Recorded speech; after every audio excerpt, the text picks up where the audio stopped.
आज आहे संतोषच्या मुलग्याचा म्हणजे विद्यार्थ्याचा वाढदिवस. त्याच्यामुळं संतोषनं आज मला मिरजेला बोलवून घेतलं आहे आणि आत्ता मी आलो आहे व्यंकटेश स्वीट मार्ट या. हा आमचा मित्र प्रशांत आहे आणि संतोष गेला आत जिलेबी. तोपर्यंत जाऊन मी एक कॅडबरी आणली मुलासाठी. जिलेबी पॅक करून घेऊपर्यंत जोराचा पाऊस लागला. तिथंच थोडा वेळ थांबलो की जिलेबी घेतली डब्यात पॅक करून आणि घराकडे जायला निघालो.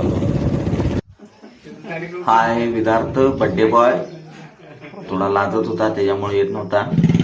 आणि जेवणाचं रात्री आश्रमात देण्याचं नियोजन होतं संतोषचं. त्याच्यामुळे आम्ही रात्री माहेर आश्रमाला अन्नदान देण्यासाठी गेलो होतो.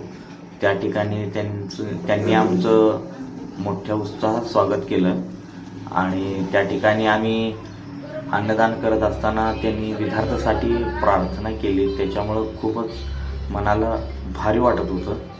त्या ठिकाणी आम्ही अन्नदान करून रात्री निघालो. हे जेवण वगैरे देऊन आत्ता निघाला बोलूया, गाडी काढले. आश्रमातनं घरीपर्यंत पूर्ण सजावटीचा कार्यक्रम हा पूर्ण झालेला होता आणि विद्यार्थ कधी एकदा केक कापतोय या आशेनं बसलेला होता. फायनली एकदा बड्डे सेलिब्रेशन झालं आणि मी तिथून निघालो.